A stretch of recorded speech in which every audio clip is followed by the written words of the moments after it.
داودل كنت wanaagsan kuna soo dhawaad markii barnaamijka arrimaha siyaasadda ay garqaad media qodobada qaybta koowaad wararkeena ku soo qaadan doona waxa ka mid noqon doona wasiirka amniga Jubbaland Cabdirashiid Janan oo ka baxsaday xabsiga uu ku xirnaa sida ay sheegtay gudoomiye ku-xigeenka ama taliye ku-xigeenka booliiska Zakiya Xuseen rasuularihi dalka qadarna oo iscadilay wiliba amiirka dalkaas oo magacaabay rasuul cusub xildhibaan fiqina waxa uu saddex su'aal ka keenay baxsashadii Cabdirashiid Janan kuna tilmaamay inay tahay mid aad looga soo shaqeeyay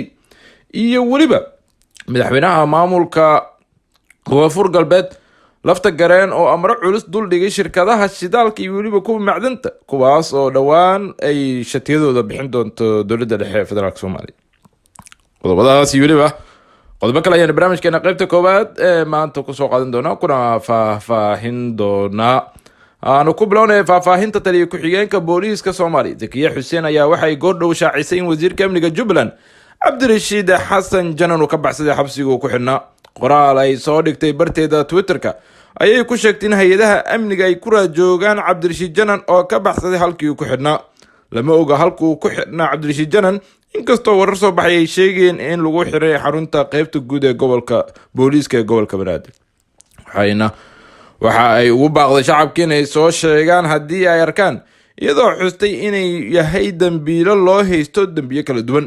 dhamaadkii bishii August ayay ahayd markii ciidamada booliiska ay ka xireen garoonka diyaaradaha Cabdirashiid Janan oo ka yimid magaalada Kismaayo iyadoo la soo taagay maxkamadda gobolka Banaadir Cabdirashiid Janan ayaana waxa uu ahaa ninka gacanta koowaad ee maamulka Jubbaland madaxweynaha maamulkaasi Axmed Madoobe waxa uu ahaa wasiirkii amniga ee Jubbaland isagoona ahaa gacanta koowaad ee Axmed Madoobe intii ay socotay ololihii doorashada ee Jubbaland ayaa Cabdirashiid Janan laga qabtay garoonka diyaaradaha ee magaalada Muqdisho kaasoo loo dhaadhiciyay xabsiga isla markaasna lagu soo eedeeyay dambiyo kala duwan iyo waliba tacadiyo ka geystay gobolka Gedo oo la sheegay in shacab badan uu halkaasi ku xasuuqay maamulka Jubbaland oo ka hadlay xayiraadda iyo waliba xirnaanshiyaha Cabdirashiid Janan ayaa waxay sheegeen inay tahay mid baalmarsan dastuurka isla markaasna dowladda dhexe federaalka Soomaaliya ugu baaqayaan in si degdeg ah loo soo daayo walow warar kala duwan ay ka soo baxayaan baxsashada Cabdirashiid Janan ee wasiirka amniga ee Jubbaland oo ku xirnaa gudaha magaalada Muqdisho haddana waxaa la isweydiinayaa su'aalo dhowr ah oo keeni karta sababta keentay in Cabdirashiid Janan uu ka baxsado xabsiga gudaha magaalada Muqdisho dhankalena xildhibaan Axmed Macalin Fiqi ayaa su'aalo ka keenay baxsashadii Cabdirashiid Janan isagoona Xuseen uu ahaa nin markii horeba la soo afduubtay oo ku xirnaa guri aan la aqoon qoraal uu bartiisa soo dhigay ayuuna sheegin dowladda federaalka laga rabo isagoo nool wixii intaas ka soo haray ay tahay riwaayadda raqiisa nin la soo afduubtay markii hore guri aan la aqoon ku xidhnaa xaaladda uu ku sugnaa aan xitaa reerkiisa ka warhayn in maanta la yiraahdo waa fakaday waxaa ka dhalato su'aalo badan kow wuxuu yiri intaan nala soo sheegin fakastadiisa ummadda ha loo sheego xabsiga uu ku xidhnaa oo sidaas u fudud in laga baxsado yaa mas'uul ka ahaa wasiirkaasi la afduubtay oo loo soo xilsaaray ilaaladiisa ma dhici kartaa in warkan baxsashada ah loogu marmarsoodo in la kharijiyo oo saacadaha soo socday Zakiya mar kale soo sheegtay isagoo oo sii baxsanaya ayay askarta ceersadeen xabada ay ku rideen ayuuna ku dhintay taliye ku-xigeenka booliiska ayaa qoraal ee barteeda Twitterka ku soo qortay waxay sheegtay in Cabdirashiid Janan uu ka baxsaday halkii uu ku xirnaa hay'adaha amnigana ay ku raajoogaan iyadoo shacabku ugu baaqday inay ku soo wargeliyaan cidii aragto warar soo baxayana sheegay in Cabdirashiid Janan uu ka baxsaday guri lagu haayay oo ku dhow taliska qaybta guud ee gobolka Banaadir iyadoo ay ka dhasheen hadalheeno kala duwan oo baraha bulshada qabsaday Cabdirashiid Janan oo ahaa wasiirka amniga Jubbaland isla markaasna muddooyinkii ugu dambeysay ku xirnaa gudaha magaalada Muqdisho ayaa waxay ku soo aadaysaa xilligan waqtigan baxsashadiisa xilli maamulka Jubbaland iyo waliba odayaasha dhaqanka gobolka Gedo gabi ahaanba ay ku guuldareysteen in ay soo daayaan Cabdirashiid Janan iyadoona la sheegay in Cabdirashiid Janan uu xirnaa madaxweynaha dalka kaasi oo sheegay qaab siyaasadeedsan loo soo xiray wixii warar oo ku soo kordhay barnaamijyadeena dambe ayaad kala socon doontaan wararkaasi dhanka kalena ra-iisul wasaaraha dalka qatar sheekh cabdullaahi bin naasir bin khaliif al thani ayaa iska casilay xilka ra-iisul wasaaraha ee dalkaas sida ay shaacisay wakaalada wararka ee dalka qatar. amiirka dalka qatar sheekh tamiim bin xamaad al thani ayaa aqbalay iscasilaada sheekh cabdullaahi bin naasir oo kamid ahaa qoyska xukuma dalka qatar. wakaalada wararka ee qatar ayaana warisay in amiirka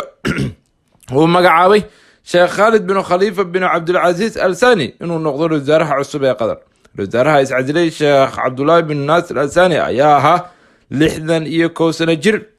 waxa uu xilka ra-iisul wasaaraha loo magacaabay 2013 bishii juun, isagoona laga soo bilaabo sanadkii 2005 ilaa 2013 ah wasiirku dowlaha arrimaha gudaha ee dalka qatar. qoyska boqortooyada qatar ayaa inta badan leh dhaxalka xilalka ugu sareeya dalkaas, iyadoo amiirku uu soo magacaabo dikreeto. taasi ayaana ah tan keeni karta in ay iscasili karaan ra-iisul wasaarayaasha dalkaasi qatar maadaama ay ku yimaadaan qaab soo magacaabisa, aysan ku yimaadin qaab dhaxal ama qaab xukun boqortooy ah. inkastoo ay yihiin qoys inta badan iyaga un xilalka isku warwareejiya, haddana waa ay sida uu qabo sida la sheegay dastuurka dalkaasi waa ay dhici kartaa in ay arrintaasi noqoto.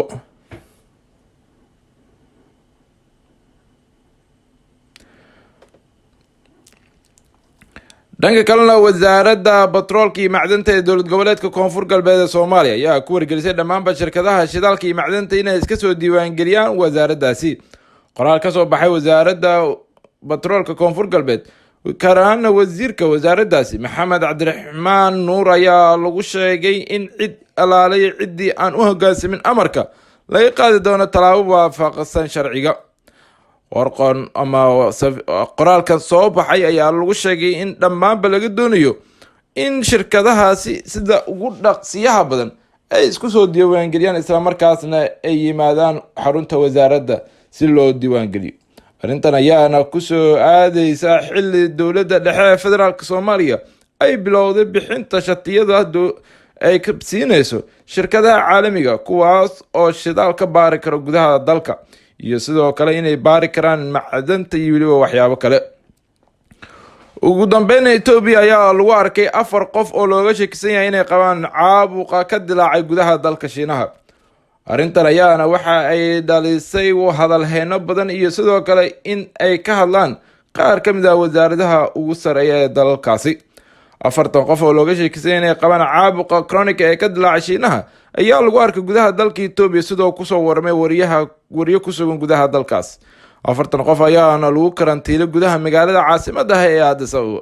wasiirka caafimaadka ee dalka Ethiopia Dr. Lee Tracy iyo weliba saraakiisha kaleba waxay sheegeen in 40 qof ee looga shakisan yahay inay qabaan caabuqa ay u dhasheen Ethiopia. tani arbacadii dhammaan dadka rakaabka ah ee kasoo safray Shiinaha ee soo gaaray Ethiopia waxaa lagu baarayay garoonka diyaaradaha caalamiga ah ee Bole. 3 ka mid ah dadka looga shakisan yahay cudurkan waxay yihiin arday wax ka baranaysay jaamacadaha ku yaala magaalada Wuhan ee dalka Shiinaha, halkaas oo ay goobta ugu daran uu caabuqani aad u saameeyay.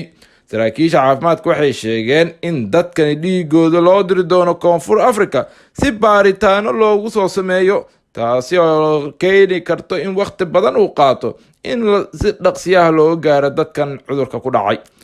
dalka Shiinaha muddo 3 isbuuc ee lasoo dhaafay waxaa aad u saameeyay cudurkan caabuqa chronic ah kaasi oo ka dilaacay gudaha dalkaasi, iyadoo la sheegay in ka badan ilaa iyo 30 qof in ay u geeriyoodeen, halka dad ka badan 2,000 oo qofna loogu karantiilay isbitaalada ku yaala gudaha dalkaasi ee Shiinaha. ayaana la tacaalaya arrintan iyadoona isbitaalo degdeg ah la dhisayo, kuwaas oo la rabo in dadka ay saameynta cudurkan ku yeeshaan la dhigi doono. isbitaalada sida degdeg ah Shiinaha u dhisayo oo la sheegay inay ka kooban yihiin ilaa 6,000 oo qol oo lagu karantiili karo dadka cudurkan qabo ayaa la sheegayaa inay meel gabagaba marayso. dowladda Shiinaha ayaana soo rogtay amro degdeg ah oo ku aadan gobolkaasi Wuhan, gaar ahaan magaaladaasi ayaana waxaa la sheegayaa in dadka magaaladaasi oo dhan in ka badan 7,000 oo qof oo ku nool gudaha dalkaasi ay dhammaantoodba marka ay ka duulayaan ama ay soo geliyaan magaaladaasi aad loo baarayo, taasi oo la sheegaya in loogu talagalay sidii looga hortagi lahaa faafidda cudurkan uu ku faafo dunida inteeda kale. balse Ethiopia ayaa noqotay wadankii ugu horeeyay ee cudurkani soo gaaro isla markaasna lagu arko dad qaba cudurkaasi, iyadoona garoomada wadamada caalamka ah wadamada Afrika ku yaalo intooda badan aad maalmihii ugu dambeysayba loo baarayay dadka ka imaanaya gudaha dalkaasi Shiinaha. 3 qof ayaana hadda la sheegayaa in meel gooni ah oo ku yaalo magaaladaasi Addis Ababa lagu karantiiliyo isla markaasna lagu dabiibayo. intaas ayaanu kusoo gabagabaynaynaa tan iyo kulanti dambe nabadgelyo.